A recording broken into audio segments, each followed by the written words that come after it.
Well, hello again, everybody who's coming in, who's joining us. We're excited that you're spending some time tonight with our Concordia University Texas Alumni Career Panel. We have some wonderful panelists that will answer some questions for you, and then my co-host, who's also our guest tonight, that's going to be answering you guys' questions and piquing your interest with some different things. We want to give you a few reminders just before we get started here. Just so you know, in this webinar, you can use the chat function. I'm sure we're all zoomed out and chatted out from webinars, but I wanted to give you the spiel anyways, in case you did not know. You should be able to add the chat feature just at the bottom of the screen so that you can type questions or concerns, or if you heard something that you really wanted to know more about and there wasn't quite enough information given at that time, please feel free to put that in the chat. We will try our best to address it at the end of the night during the Q&A session.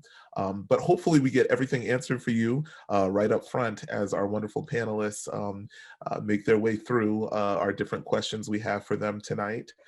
Please also make sure that as you're typing the questions, that you fully type the questions so we understand clearly what you're trying to ask us, and not shorthanding anything, right? Instant messaging kind of anything. Make sure that it's fully asked. I feel like I'm revealing my age by saying instant messaging, but anyway, we're going to ignore that.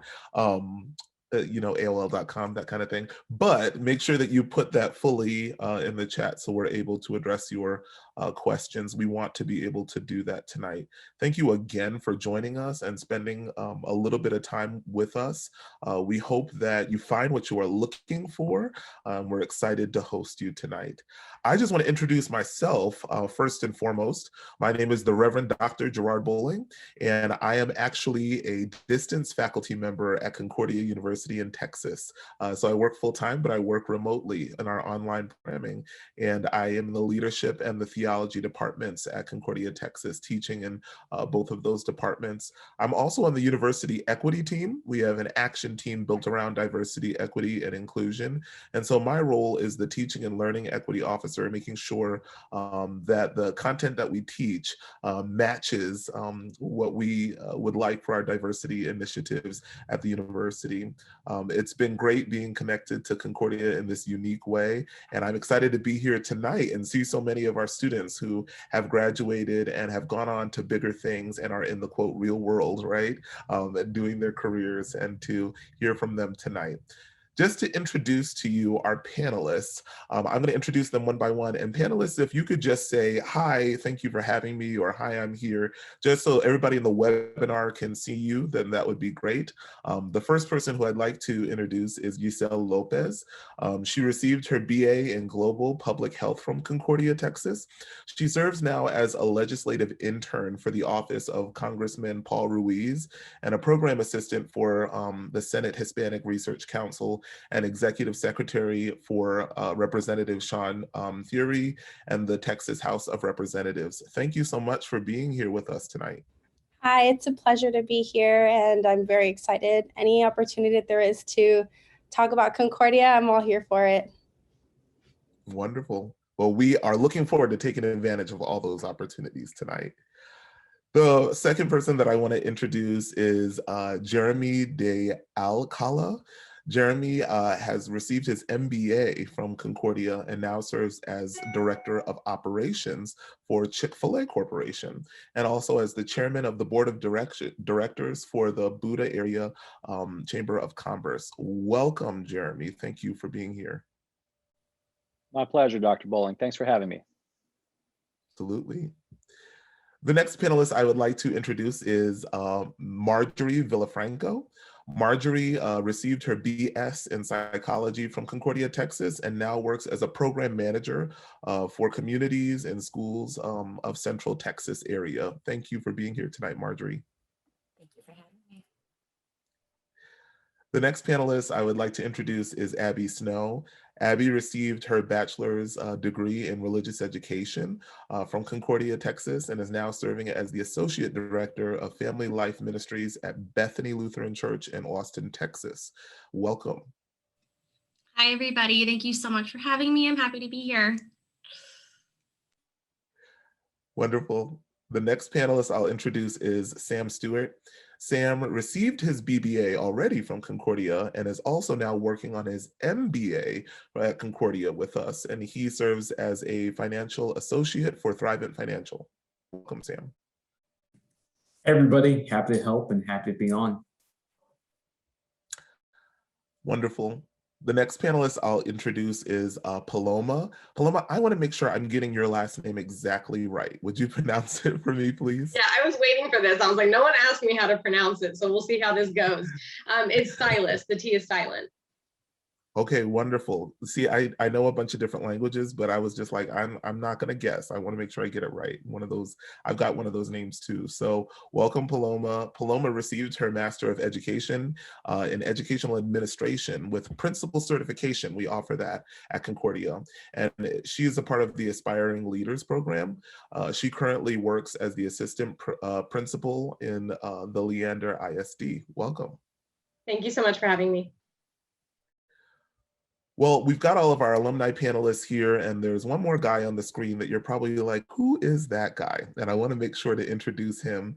We want to welcome Gibert Zavala. Gilbert, would you just tell us a little bit about yourself and kind of your role in all of this, and then just start rolling us into tonight? Sure. Well, thank you, Dr. Bolling, and thank you to the other panelists for joining us. My name is Gibert Zavala. I'm Vice President of Education and Talent Development at the Greater Austin Chamber of Commerce. And I oversee our partnerships with school districts and universities to improve educational attainment, help more students connect with the education that they need to compete for good jobs in our community. So as part of the work that we do, the Chamber is pleased to partner with Concordia to improve educational and economic opportunities for students. So with that, I'll set the stage for the discussion by sharing that coming out of the pandemic, we know that most of those without a college degree were vulnerable to unemployment, more vulnerable than those with degrees. And this was historically high unemployment we saw in the pandemic. We had over 22 million folks across the US that lost jobs, 1.3 million folks here in Texas, and over 150,000 here in Central Texas in the Austin area. So we're now emerging from the pandemic, and as of our last regional economic report, we had 87% of the jobs that were lost over the pandemic start to come back. In fact, last month, we had 84,000 job openings here in the Austin MSA with about 57,000 unemployed. So the fact is we have more jobs open now than we have unemployed, and the majority of jobs, and this is a good thing for the grads and folks coming to Concordia and prospective students, connecting with higher ed, that the majority of the jobs require some form of post-secondary degree. So our college grads are actually entering a strong market, and I'm glad that we'll hear tips from those that have graduated from Concordia and made the most of their education and connected with jobs in our community. So look forward to the discussion, and with that, Dr. Bolling, I'll turn it back to you to start asking questions to our panel. Wonderful. So what I'm hearing from you, Gilbert, is that a very good idea to obtain a college degree and to have that is still very marketable and valued in the field. And that's something that's really exciting and really something we want to dig into tonight as we speak with our panelists. The first question that I have for our panelists would be surrounding skills and knowledge used in your work. We've heard that each and every one of our panel works in a different field. They've received different degrees from Concordia or are in process of receiving those degrees.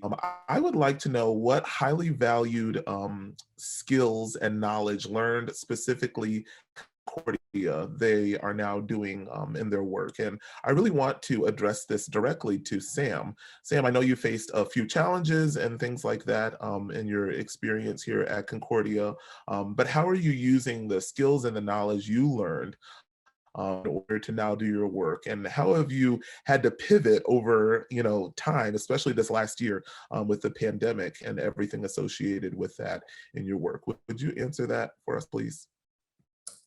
Yes, sir, Gerard, I can. So for the past 4 years, going on 5 years, I've been a runner on our track and cross country programs, been a captain on both of them for the last 4 years.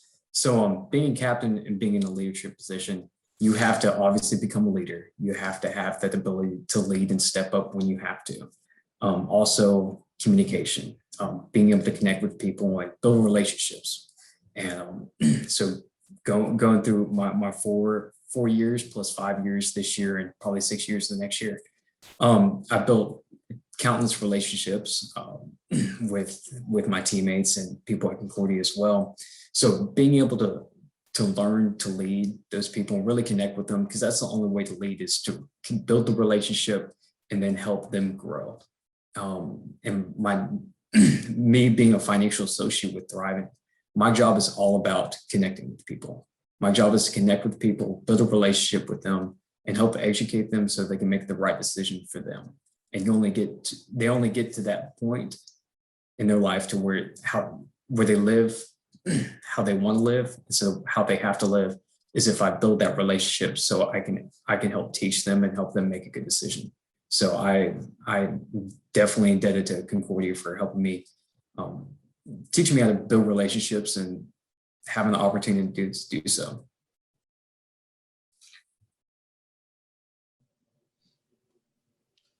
That's a great point, Sam. And you know, Concordia and other colleges provide great platforms for students to get involved in a diverse array of activities that actually have relevance, right, to their future career path. So I want to turn to Yisel and Marjorie, and maybe if you could answer in that order, to talk a little bit about internships, volunteerism, and co-curricular experiences, leadership opportunities that you all had at Concordia that have been valuable to you when you entered the workforce. And I'll turn to Yisel first. Thank you, Gilbert. I really appreciated walking across the hall, going from class to class, and seeing that there were boards that had announcements for different opportunities that there were as a student to get engaged.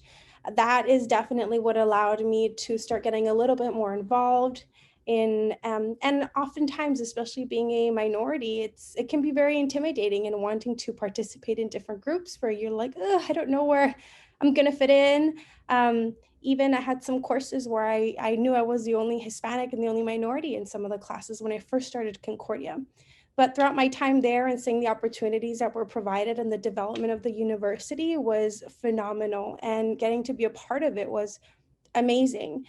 So some of the opportunities that I was able to partake of was, while I was completing my degree in global public health, I was also completing a minor in political science, because I really wanted to bridge that gap between the two fields and how can I make a difference in health equity and in global health through a policy perspective. So I had no idea what I was doing. I was just the typical student where if I heard the president on TV, I had no idea what he was saying. So I thought I need to really gain some experience. And through that, I joined Moot Organization of the American States, MOAS, and which provided an opportunity for students to act as if they were part of a certain country as a delegate. And through that, I learned diplomatic speech skills and public relations skills, and started digging a little bit deeper into that world of how do you interact with people in that type of setting. I also had the opportunity to join Moot Court, and through that experience, getting to grow and learn about international law and litigation skills and really coming out of my comfort zone. And of course, they put me as the first student to go up. I didn't know what I was doing, but that whole experience and the mentorship, the one-on-one that I got from the professors, from Dr. Burgess at Concordia and the teaching team was phenomenal. And it really helped build who I am today. Through the Global Public Health Program, I was able to then get an internship opportunity also.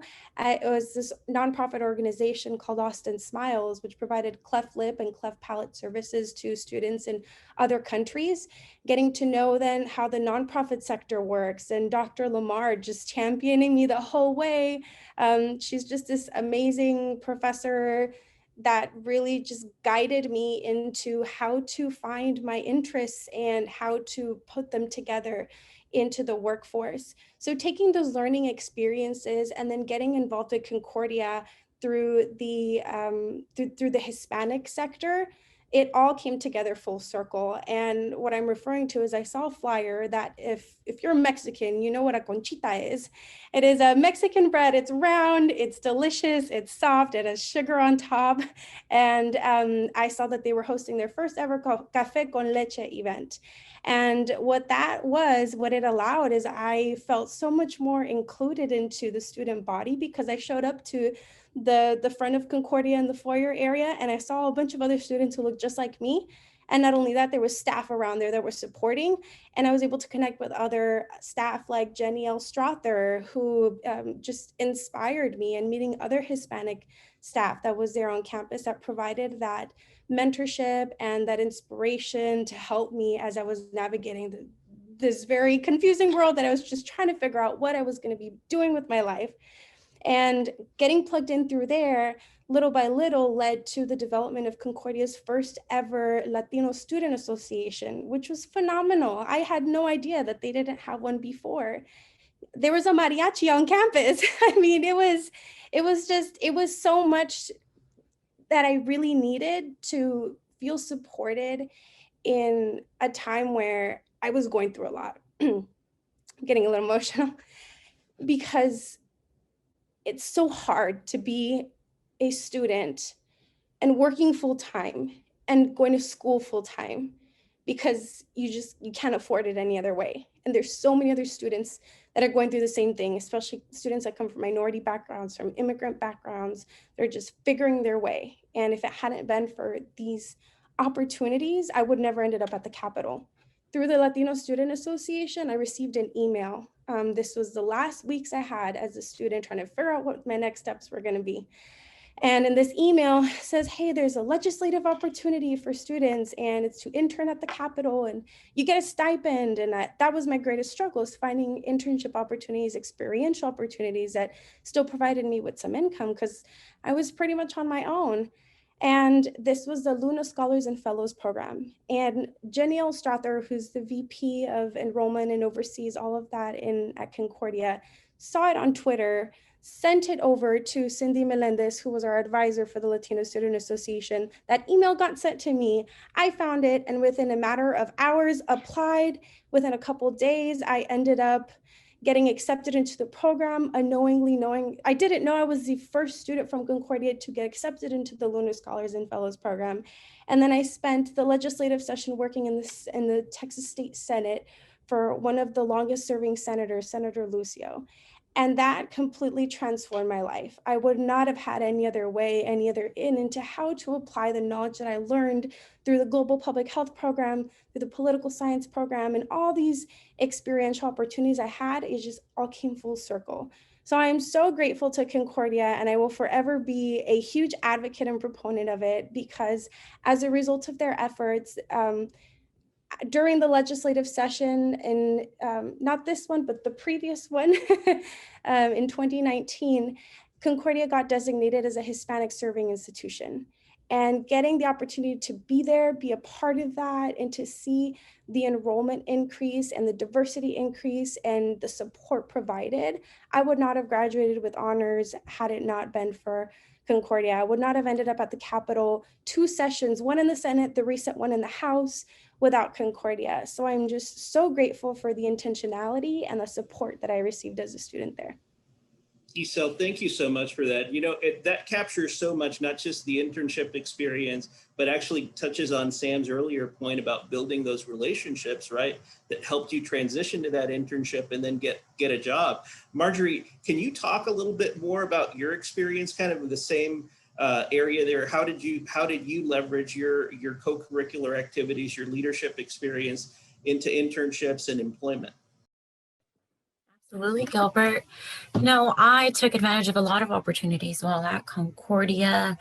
At Concordia, we have a service learning program, which is overseen by the wonderful Dr. Ann Schwartz. It creates an opportunity for students to serve their neighbors on campus and also in the community.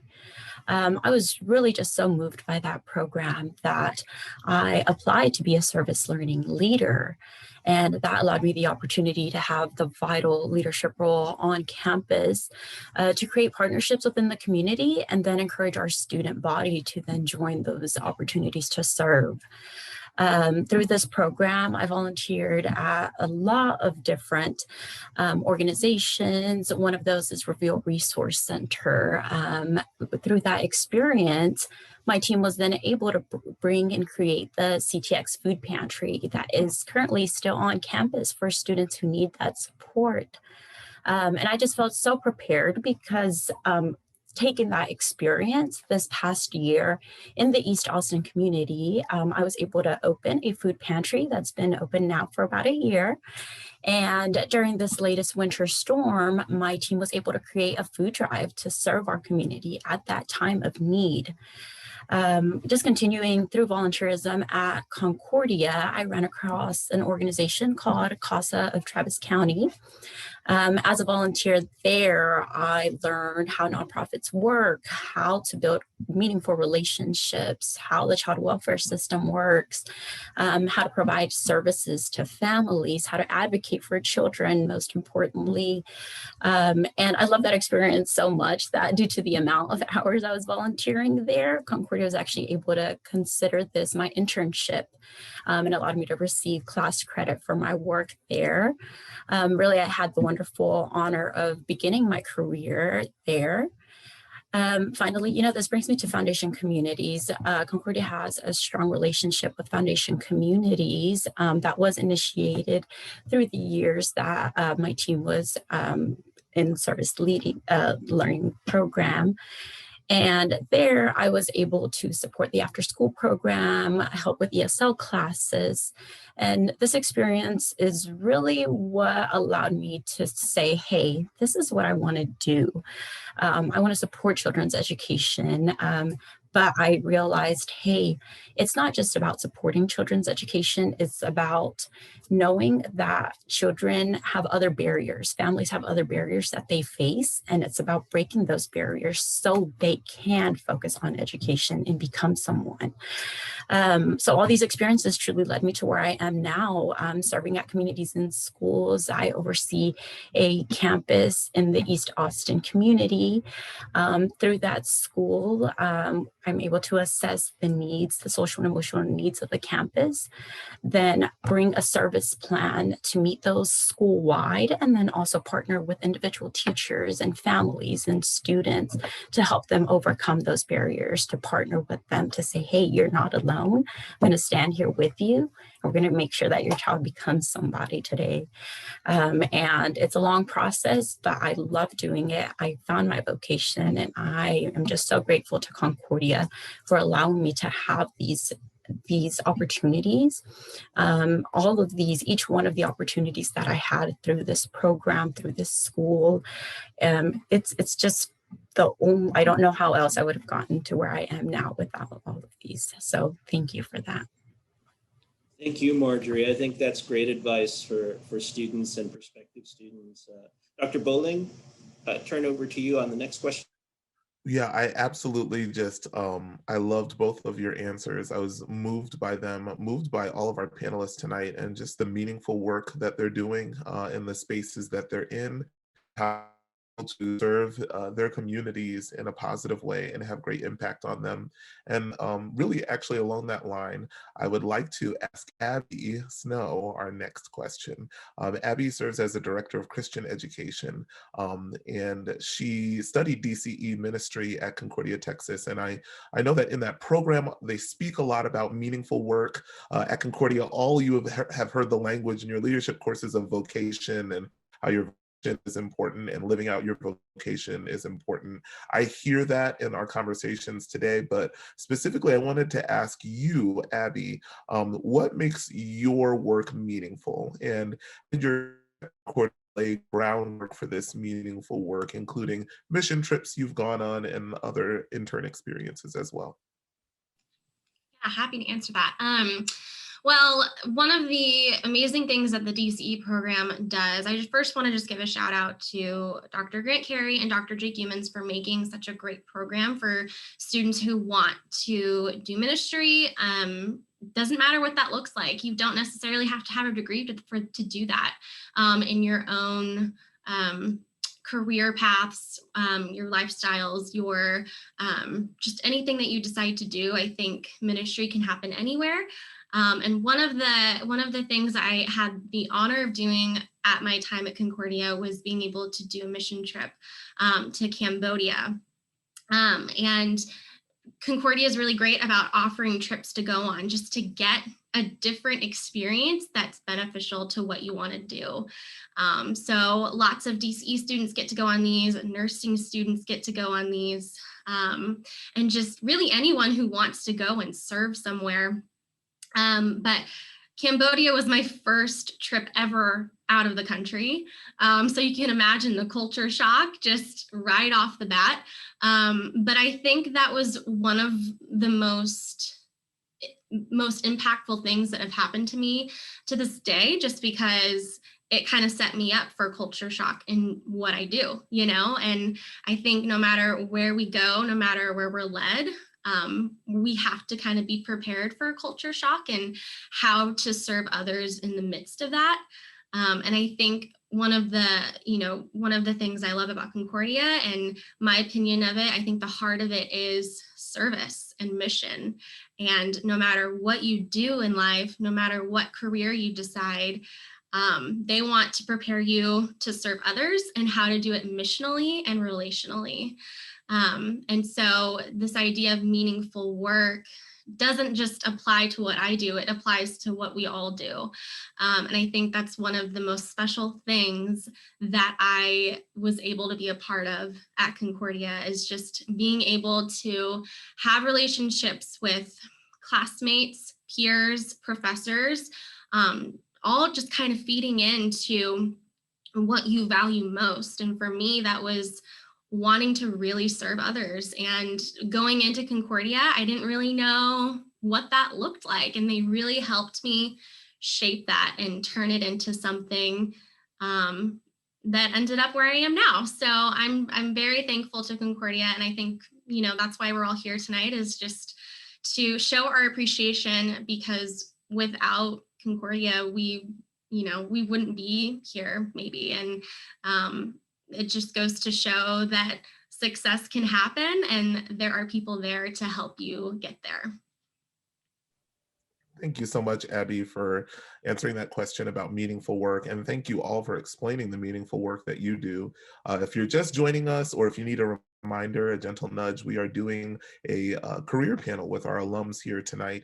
And we want to make sure that your questions get answered. And as you've heard a little bit about our alums and their backgrounds and things like that, please feel free to use the chat to give shout outs, but also to ask those questions and ask questions for clarification as well. We're going to continue on a little bit and switch gears into our next question, which Gilbert will bring to us at this time.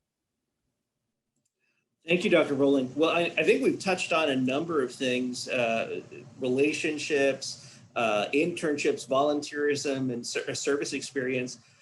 Paloma, I'd like to ask you about the Aspiring Leader program and how you got involved in Concordia, and how that's been able to serve you in your role and one of our other partners, Leander ISD. Absolutely. Thank you so much for that question. So I'm getting a little bit jealous over here that I didn't do my undergrad at Concordia because my experience doesn't sound at all like theirs, but my master's does, which was done at Concordia. When I was looking for a master's of ed program, most of them are online, Zoom classes, but to the max with no faces attached to it. And that was until I heard about the Leander Aspiring Administrators partnership with Concordia. That was the very first year that they started it. And so the program is partnered with my school district where I was teaching at the time. It incorporated leaders from Leander ISD administrators as our professors. Half of them were professors from my district, half of them were from Concordia. And so not only did this make everything that I was learning and applying incredibly relevant to the district I was in, but I was just amazed at Dr. Einfeld's and the state's ability and Concordia's ability to take a program that both applies to education and learning about the statewide structure of education here, but also zoned into my specific school district. Something that I didn't like in my undergrad was that I never felt like what I was learning, I could take it immediately to the streets, right, the next day. And with my master's, that was a constant. So I would learn something on a Tuesday night, and then immediately the next day I was implementing it on my campus or even in my classroom. So not only the relationship building of having all the other cohort members be other teachers or leaders in Leander ISD, as well as my professors. So you've got networking, you've got relationship building, and building a community that sometimes you don't get when you take those online master's programs, which was definitely the best thing. I've heard it mentioned, working full-time and going to school full-time, and you need a support system, and that's exactly what it was.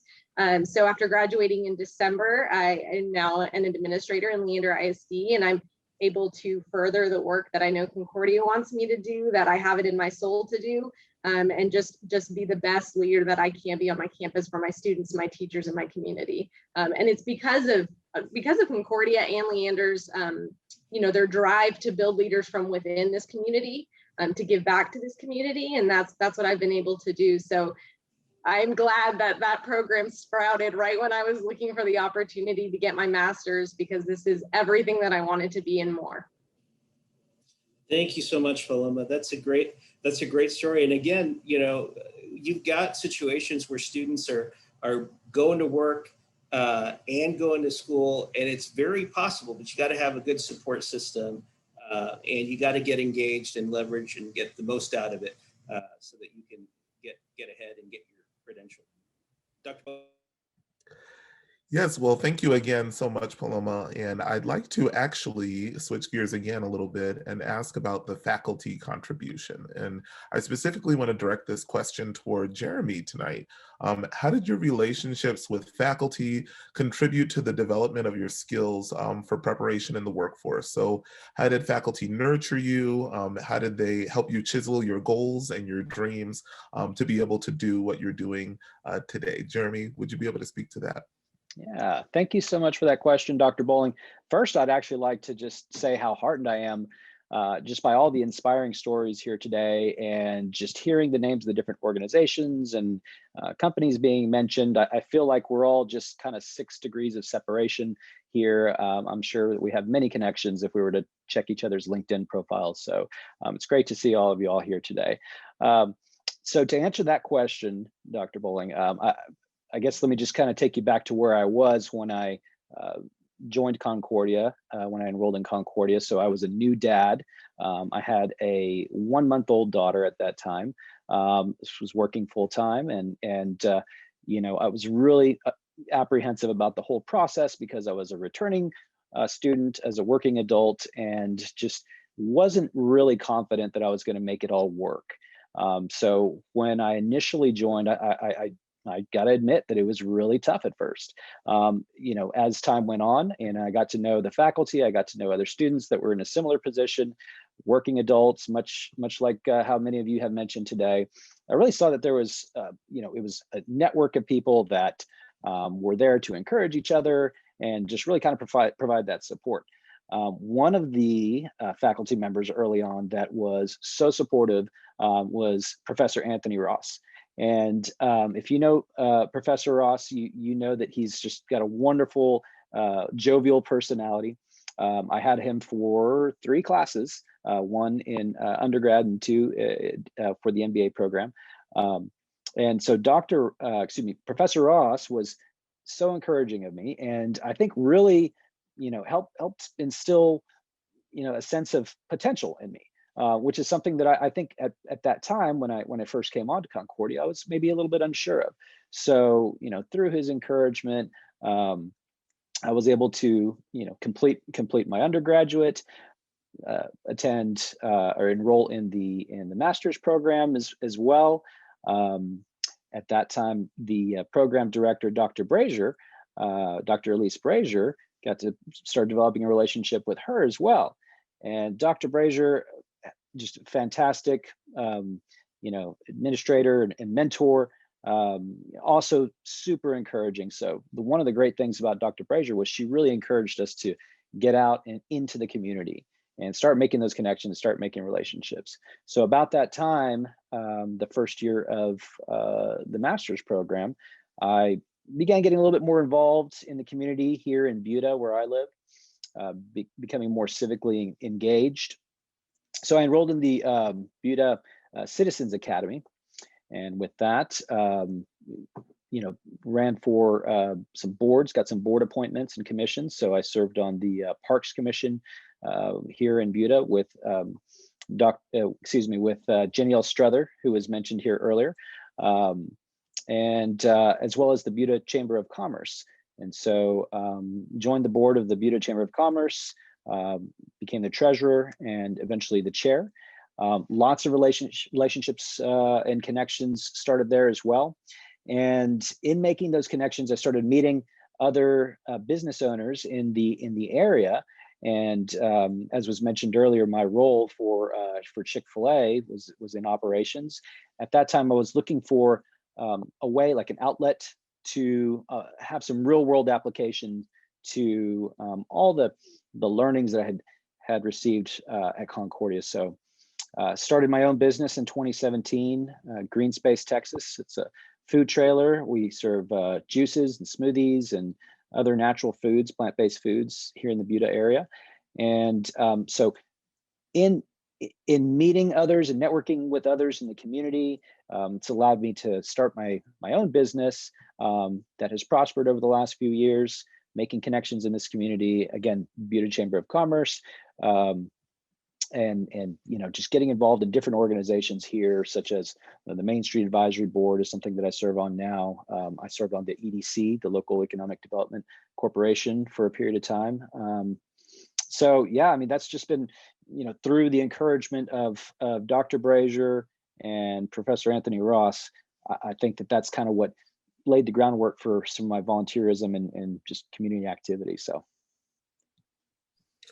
Wonderful. It was so great hearing all the connections that you made with professors and how they have helped you over time. And the best accounting recruiter ever is Dr. or Professor Tony Ross. Yes, I think many accountants would have to agree with that.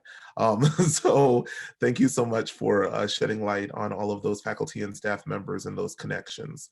And that being said, that's the end of our formal Q&A that we have for you guys, but we are going to try to answer the Q&A. We're going to enter a Q&A session answering your questions specifically. So, and remember, if you have a question for our panelists, whether it's a general question or specific for something you heard from one of the panelists in particular, you want to hear more about that, please go ahead and put that into the chat. We'd like to open it up for some informal Q&A at this time. So please do let us know what you would like to ask about. VP Struther says, Jeremy is a local celebrity. He is a great CTX recruiter and entrepreneur. That's awesome. Yes, that is awesome news. Awesome news. So yes, again, we'd like to offer some informal sort of Q&A for you guys and kind of move on with some questions. Gentlemen, I understand that we received a few questions in advance. Do we want to start with those while we wait for the audience to submit questions? Yes, that sounds wonderful. Would you just, Rachel, remind us of the first question that we've gotten in advance? Absolutely. So we have a question asking the panelists to tell us about their job search process. What resources did they use, and how was the Career Services Office at Concordia helpful to you? Wonderful. Can we have one or two of you guys take that question? I can take that one. So my senior year, I actually graduated a year earlier than I expected to. Checking my degree works my fall year. It's like, oh wow, I'm graduating this year. I don't have an internship. I'm in trouble right now. So that day I went and talked to Randa Scott, who was just on here earlier. And I was like, Randa, I don't know what I'm going to do. She's like, okay, what you're going to do is you're going to get your internship. You're going to get your resume right. You're going to get on Handshake. You're going to get on LinkedIn. You're going to get on Indeed. You're researching for stuff that you think you'd be interested in. And we talked about my interest in helping people with money. I'm a big sports guy. We talked about sports too. And just did a lot of searching. And then a career fair March of 2020, so last year. So last year I went to a career fair and I'm shaking a lot of hands and I'm shaking the hand of my new employer here at Thrivent, Joshua Ford. So we talked and I was like, seems like a special company. It seems like something I might want to do. Sat back for a few weeks and then we ended up reconnecting, and long story short, I'm here today with Thrivent Financial. So have to really be thankful for Concordia and the resources that were provided for us with the Career Services Center. Wonderful. Yeah, shout out to Randa Scott and the Career Service Center. We have lots of different opportunities for our students to interface with potential employers. And I like the way you put it, Sam, to shake the hand of their future employer without currently being employed by them. And so we want to make sure our students take advantage of those opportunities, both our undergrad and graduate students as well. Yes, huge shout out to Randa and her work that she does there. We do have an audience question that's come through. The question is, how do you transition from college student to your vocation? And I think that that question is multifaceted as well. So for our panelists, I want you to think not only in the fact that you can't enroll for any more classes because your degree work says you're supposed to graduate, but I want you to think mentally too. How did you transition from being a student into your current vocation? Would one or two of you be able to answer that at this time?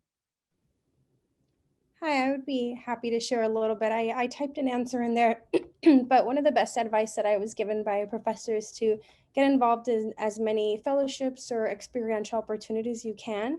The job market can be very saturated, especially right now, going through a pandemic. Even in the government sector, for example, I worked during the session, and then after the legislative session, which is January through May, then you have to find a new job.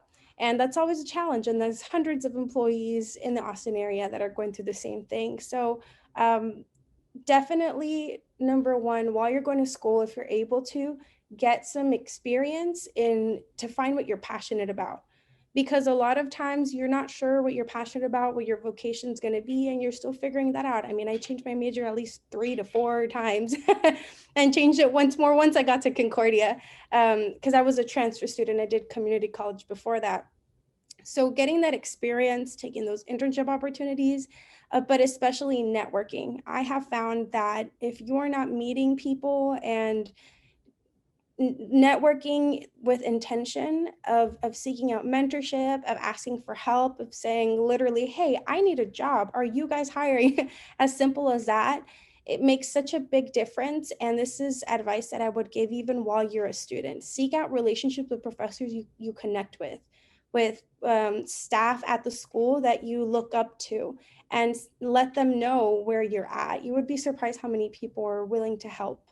So while you're in school, connect with your professors. If you're just sitting there doing the class, studying, and then going home, then you're doing it wrong.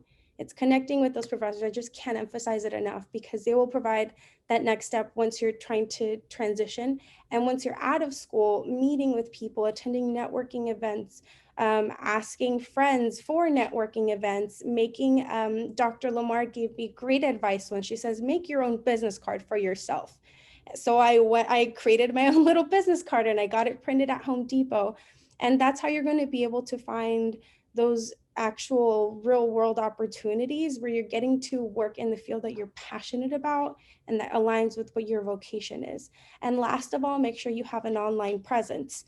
I learned at Concordia how important it is to use LinkedIn and creating that headline for yourself, and just being very intentional, even networking online, especially right now with the pandemic, because it also limited a lot of those opportunities. So I tried to give as much as I could. I know it threw a lot at you guys, but at the end of the day, it's really connecting with those people that makes a big difference.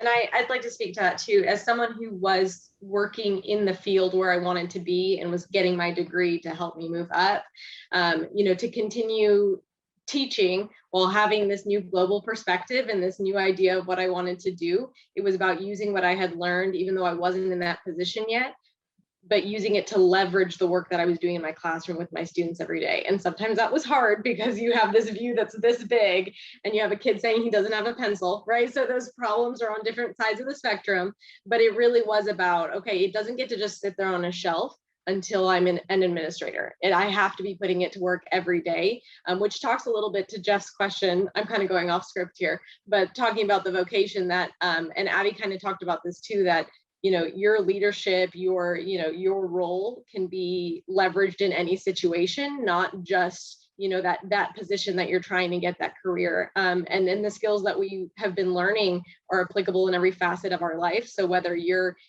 in that new job or you're looking for that opportunity and about to get into that job, using the skills that you've learned at Concordia to continue to leverage them every single day. Wonderful. Great answers. And Paloma, I love specifically when you said, even though you're not in that position yet, it's kind of like you're mentally stepping into that position, even though you're dealing with the current situation, which might be, I need a pencil or whatever else it is in your work setting. And just to address Jeff's question a little bit more, Paloma kind of gave us a good diving board to get into it. But the concept of vocation that we spoke about earlier, that meaningful work. Would you speak a little bit more about how Concordia helped shape that for you, coming into the college experience and not just being prepared to work after, right? But being prepared to contribute something meaningful to society and to our world. Would one of you please touch on that?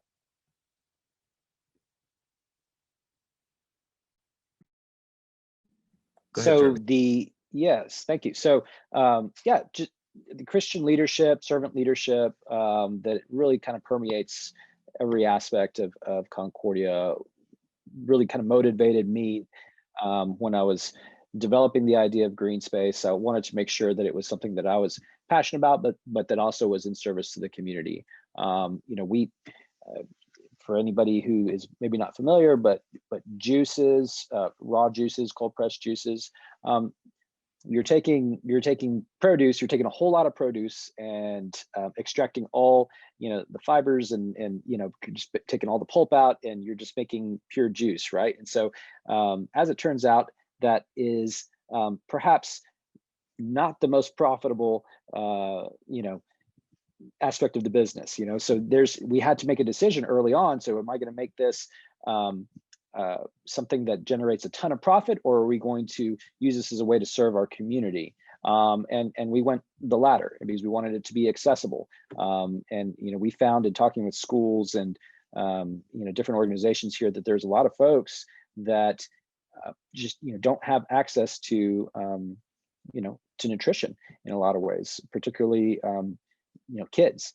And so having those conversations with them is really great. And we approach it from a service perspective. And I think that, I admire any business out there that is a socially responsible business, that, they're putting people and service before profits. And so we've kind of taken that approach. And I would say that Concordia really helped foster that. Wonderful. I like what I'm hearing here, panelists. I'm hearing that the different things that we're doing inside of our programming is working for you as alums. I'm hearing a lot of asset mapping happening. We remember that term from undergrad, and a lot of transferable skills that are rolling out as you guys serve in so many meaningful ways. Thank you, Jeremy, for specifically rolling and laying some of those things out for us. I would like to ask our panelists another question that came. What advice would you give to current and prospective students who are looking and kind of thinking about what their career is, right? So career prep during your college years, what was career prep like for you guys in your different programs? Did you do a lot of that? Did you do just a little bit of that? What advice would you give to prospective students regarding career prep during their years at Concordia or a four-year university? Does anybody want to take that? I'd like to talk a little bit about that. So, you are prepping for your career everywhere and anywhere. While I was at Concordia, I was working 2 jobs. One of them was working at a restaurant. And even there, I can talk about, hey, I was making relationships, I was talking, and I realized at that point, I don't necessarily like talking in large groups. I like talking one-on-one. I like working with people, sitting down and saying, hey, I want to get to know you. And I want to see, hey, how can we work together just to, just to support you, partner with you. So that's something that I'm still using now. And I knew that from that experience. I thought about my why a lot. Why am I doing this? Am I just filing paperwork? Why? Because it's important to a family. They can access it later. That's my why. And I'm prepping for my career just everywhere. I talked about the volunteer opportunities that I had while at Concordia. And it wasn't just, hey, I'm going to go and I'm going to do it so that I can put it on my resume for later. Sure, that's helpful, but that's not my why. My why is because there's a food pantry because people do not have access to food. There's after school programs that help kids with their education, that help why? Because their parents are working. They need somebody to care for their child until they get off of work, and they need support with their education. So I just want to say, like, whatever you're doing, whether you found what you want to do as your career, what your vocation is, what you're called to do, where your passion and skills kind of meet, do all the things and find the things that you are talented at and learn new things. You may be really, really bad at something, but if you practice enough, that might become one of your skills. And just kind of try to find all these things and say, hey, when I'm talking to this child, when I greet this person, I'm creating something, because eventually it'll all come together. And especially with the help that you get at Concordia, it may just kind of slap you in the face. It may just come right across. It may be on a bulletin. It may be an opportunity. It may be your teacher just mentioned somebody, and then all the sparks are just clicking because you've been looking for it in different places. Let's be mindful and think about, hey, I know what my end goal is, and I want to use every opportunity I have to get there. So that's kind of just what I want to say about that kind of long answer, just to say, let's be mindful and use your opportunities. Yes, and just to add on to that real quick, Marjorie said, every experience that you have at Concordia specifically, make it count. I mean, make the good days count, make the bad days count too. Make your failures count, make your victories count.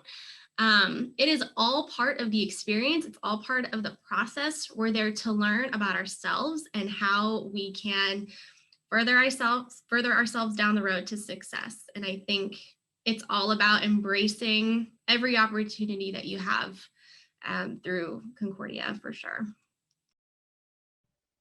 Absolutely. Thank you, Marjorie and Abbie, for getting that question for us. And yes, find your North Star, right? The thing that guides you, find your why, no matter what happens, good, bad, or in between, right? Use it to be able to become yourself and step into yourself. I completely agree with that. Well, with that, that will be the end of our time together tonight. We've enjoyed spending time with each and every one of you. I want to say first and foremost, thank you to the wonderful panelists here clapping, and I hope everybody else is clapping behind their screens. They did a great job. They did some wonderful work with this, and they're doing great work where they are in their places and spaces. So we want to thank them for that. We also want to thank our team that structured this time that we have together in this space. We want to thank specifically our Career and Vocation Center, and then we want to thank everyone who put this together for us. And so I know that there are many people that have worked behind the scenes and on screen and things like that. And so can we just take a moment to thank all of those people as well as they put this together for that. And lastly, I want to thank everybody who's given their time tonight to be able to listen to all of this meaningful work. and to be able to listen to the careers that we have here, grown from Concordia, homegrown in both our BA and our graduate level programs as well. And so with that, I'd like to end our time tonight. Another special thank you to Gilbert for being the co-host here with me tonight. Thank you for your addition to our conversation. If you have any future things you want to know about Concordia, if you're ready to pull the trigger and you're ready to apply to whether it's our graduate program or undergrad program, go to concordia.edu. And then if you need anything else from us on our website, we have pretty much everything laid out for you. All the wonderful faculty and staff members you heard about, their emails should be there. And then our wonderful panelists, feel free to connect with them as appropriate. I'm sure they all have LinkedIns. Concordia has trained them well to have those too. So if you need to reach out, you can reach them there, or some are putting their things in the chat box. So blessings to each and every one of you, and thank you for your time tonight. We'll see you later. Bye-bye. Thank you, Dr. Bolling. Thanks, everybody.